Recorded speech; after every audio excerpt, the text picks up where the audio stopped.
Hello everybody, welcome back to Stargirl Society, the podcast that inspires you to reclaim your power and start living the life of your dreams. I'm your host, Phoebe Goldsmith, and today we are really cozy, as you can see. Today's episode is going to be more of a chit chat. I just wanted to get really real and talk about womanhood, talk about how I've been feeling about womanhood and what it means to be a woman, and my thoughts on society at the moment and what women are facing and how I feel like that's showing up in my life. If you do like today's episode, be sure to like, comment and subscribe. Follow if you're on Spotify or Apple Podcasts. You can follow my Instagram at Stargirl Society Pod or my TikTok at Phoebe Goldsmith if you like content like this. And without further ado, let's get into this week's episode. So what kind of prompted me to want to make this episode is because the other day I realized that I don't like someone, a boy, for the first time since I was probably 16. I'm turning 24 this year. 8 years. This is the first time that I haven't been in a relationship or talking to someone or getting over someone, being hung up on someone or fancying someone. And to be honest, it just really got me thinking about how I feel about myself in the eyes of men. Because I've always liked to think that I'm not someone who needs a man in my life or needs to like someone, but clearly I do. And that's coming from somebody who is super confident and super outgoing, strong and independent in a lot of ways. But I think to me, it just represents how much it is ingrained into our brains to want to feel wanted by a man from such a young age. I feel so liberated right now because I don't like anyone. No one's son is stressing me out. There's no one on my phone right now that I'm speaking to. I don't care. But as liberating as that is, it feels like this is me in my natural state, but then what the fuck has been happening the last 8 years of my life? I feel the most me I've felt in a really long time. But then why can I not feel like me and feel this whole when I want to be wanted by a man or when I like someone else, when my brain is competing with wanting to be accepted by men? I don't know. I think over the last 8 years, I have had some really mixed situations. I had a really healthy relationship. My one and only relationship was amazing, and he really set a good baseline for me for what I want from a relationship, and I know what love can feel like because of him. But on the flip side of that, I have had some absolutely demonic men in my life, and I never thought that would be me, but it was me. And another habit that I've realized that I have, which is why I say it's been 8 years since I haven't liked someone, is because even when I end things with someone, I just cannot ever do a clean cut. If you're one of my friends watching this, you'll know exactly what I mean. I either always find a way to be friends with them, or I just go back and forth for a while until I finally call it a day. And then typically I attract another demon into my life. And I know that this is not a unique experience. I'm aware of that. That's why I'm talking about it. But I'm just looking at my behaviors and my experiences and thinking, why do I always have this fear of cutting things off completely, choosing myself? I always just have to stay. I'm not stupid. I know when someone is blatantly wrong for me. But there's a part of me that would rather live a life having someone there that's a bit rubbish than having no one at all. And I think it's really big for me to admit to myself that as independent and confident as I am, it's just been ingrained into me by society. Having a shit man around is better than having no man. And I don't even believe that. I know that's a load of bullshit. Which is why now that I have no one in my life, that I actually feel really free and amazing. And I feel so aligned right now with who I am as a person. I feel so whole, weirdly, without someone else. No matter how well you were raised, I just still feel like we are so problematic as a society and the way things are structured, in that there's a part of you that will always be checking for male validation. When I'm getting dressed, when I'm getting ready to leave the house, my last thoughts subconsciously when I'm looking in the mirror is, what will a man think of this decision? How will I be perceived by men by doing this or saying that? And I think another reason I wanted to make this episode is because I feel like men are very scary at the moment. The thoughts of men, the decisions being made by men, the opinions of men is just fucking terrifying me at the moment. I don't know if it's because I'm just getting older and I'm coming to terms with the reality of life, or if men are actually getting more manic, but I just am very, very fearful for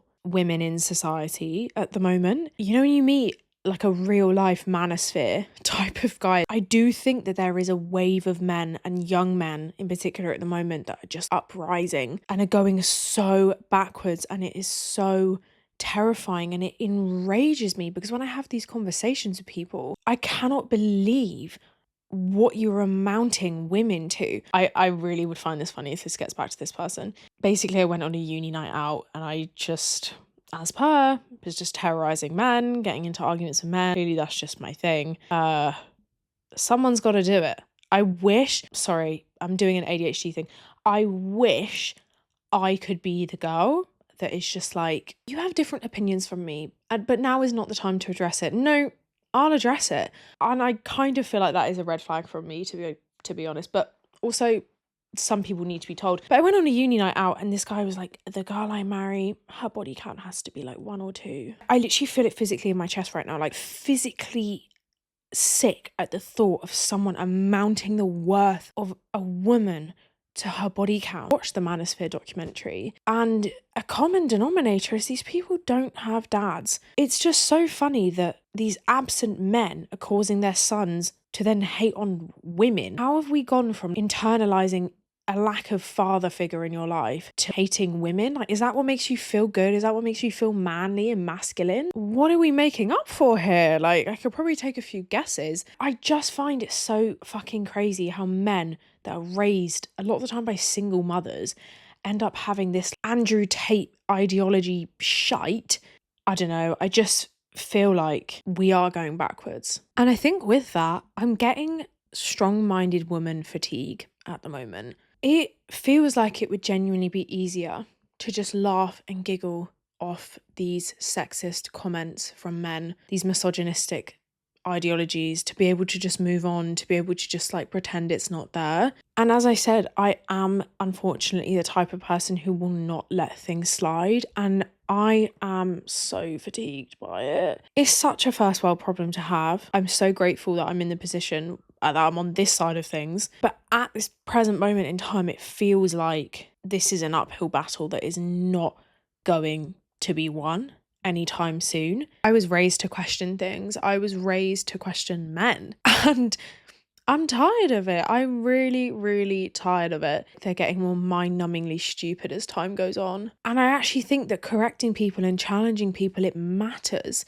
Sometimes I do just wish I could switch off and just not care. Something else I've been considering a lot lately is, do I want kids? I wonder at a lot of times, do I want kids, or am I told I should want kids? It just feels like I'm put on this earth to breed. I feel like an animal, as if the only thing I'm adding to this planet Earth is my cooch. So many men are looking at women as a means to an end, giving them children on this earth in this lifetime for them, or satisfying them in their pleasure. Meanwhile, I just think we bring so much to the table, and you don't need me to tell you that. If you're acknowledging that women bring life into this world, which is the most beautiful thing of this world in my eyes, but you're simultaneously treating women like a piece of shit on your shoe, like you need to have kids, like what's the point if you're not even gonna have kids or reproduce? Yet let's just make the world extremely unsafe for kids and women and girls. Let's just make it fucking hell on earth. But yeah, you must reproduce. You're not making it very fucking enticing for me to bring children into this world. I've always really been into the idea of adoption, literally since I was really young, maybe like 13 or so. And I do definitely think I will. Can I be fucked to carry a child? No. Also, I want to speak to the mental health girlies, the ADHD girlies in particular as well. I don't think I can do motherhood based off of my mental health and ADHD. And there are 2 reasons why. The first reason is I am terrified of passing on ADHD or mental health complications to my child. And everyone says ADHD is a superpower. Yeah, it is. But let's be fucking realistic. This world is not meant for people with ADHD. It's not meant for neurodivergence. And until it is, it's fucking hell. And I have struggled with depression and burnout so much because of my ADHD, and I would hate to pass that on to my child. Second of all, genuinely don't know how I'm going to do it. I'm overstimulated by myself. I'm overstimulated when I'm wearing a fabric that I don't like. How on earth am I supposed to have a newborn? If I get any less than 8 hours sleep as someone with ADHD, you don't want to be around me. I don't even want to be around myself. I wish I could just leave my body, because sleep is genuinely one of the biggest factors in your functioning for anyone, let alone someone with ADHD whose functioning is compromised anyway. Do I just skip the newborn thing altogether, adopt, which I've always wanted to do, and just adopt like an actual child? I'm not saying I don't want to be a parent necessarily. I would love to do that. It's the thought of being that overstimulated. Also, God forbid, I don't want to give up my entire existence for someone else. I think that's honestly completely rational, but apparently it's selfish. Apparently it's selfish to not, as a woman, want to devote and give up your life for another human being. It's virtuous to do that. I think it's the most amazing thing. However, if you don't want to do that as a woman, what's the problem with that? Seriously, God forbid you just want to live this one life for yourself and with your friends and with your family. I also think a lot of my disgust towards men comes from going to an all-girls school. If you know, you know. I think most of us are shell-shocked. I went from being in an environment where we were all celebrated so much. There was no boy that was better than us at something.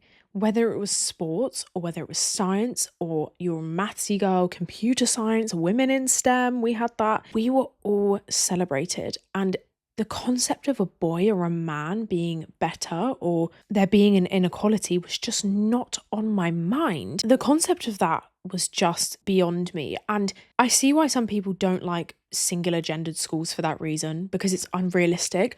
I'm glad it was unrealistic, because I managed to spend a few more of my formative years thinking that me and all the girls around me were just the best. And was it a shock? Yes, but I think part of that shock motivated me. And I think if we didn't have that space where we could safely exist in success as young girls, I don't think a lot of us would be where we are today. For me personally, I know for an absolute fact, if 11-year-old Phoebe had gone to a mixed school, I'd be a very, very different girl. I know that male validation would have hit me like a truck. So I'm so glad that I had that time.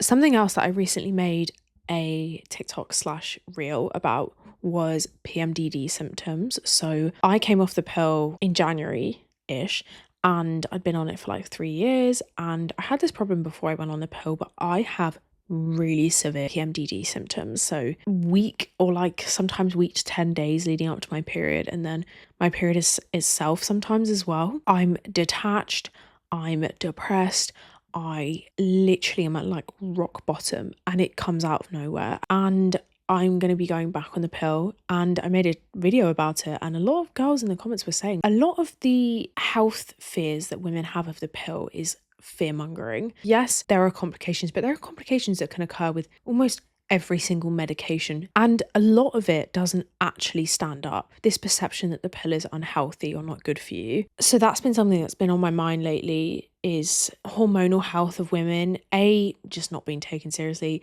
B, all this like fear-mongering around it. And C, the concept that I feel broken as a woman because my hormones aren't doing what they're supposed to. I believe that everyone is made the way that we were intended to be made. I think it's just insane, like what the human body can do. And I think especially women are so beautifully designed. But when everything is so off whack to me, I'm just thinking, is this meant to be this way? And if it is, why do I feel so broken? I want more than anything to like be on my natural cycle, but I cannot live this way.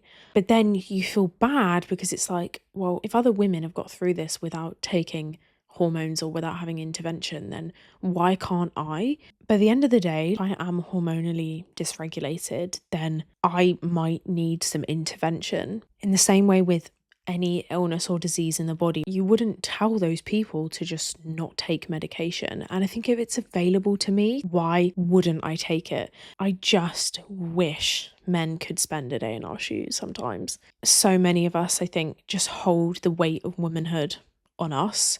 And a lot of what we go through is just so preventable if men just woke the fuck up. Speaking of, the last thing I wanted to talk about with men on my little rant that we're going through here together, I'm really bored of men not growing up. I'm 24 this year and men are just still doing the same shit that they were doing when I was like 19. I'm obviously extremely young, but there's something to be said about when the penny drops and you realize, oh, maybe it's not a growing up thing. Maybe it's just them. It's a really quite sobering, depressing thing to realize, but also just like, do better. I feel like me and all of my friends right now, probably you guys as well, just have our heads in our hands all the time. I think men are just copy and paste of each other. They are so similar. When you experience one thing with a man and it's annoying, and then the cycle just repeats with the next person. They are literally just copy and paste. When are we gonna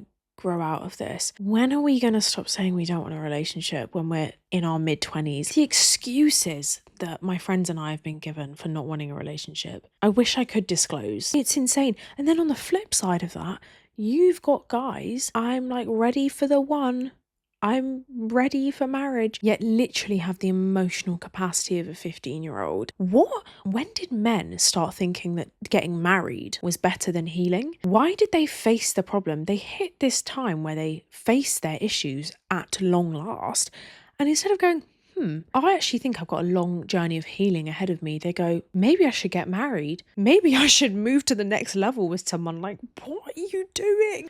Oh, seriously, it's too much, guys. So I'm just really, really bored of men not growing up. Like, when? Let me know. Anyway, I really hope you guys liked this episode. Obviously, it's quite different from what I usually do in the sense that it literally was just a stream of my thoughts. This was very therapeutic for me. I just feel like I needed to get it off my chest. But yeah, I love you guys so much. If you did like this episode, be sure to like, comment, and subscribe. If you're on Spotify, Apple Podcasts, you can leave a review if you'd like. If you did stay to this point in the episode, comment down below the 2 girls dancing emoji. I love you guys, and I'll see you next week in the next episode.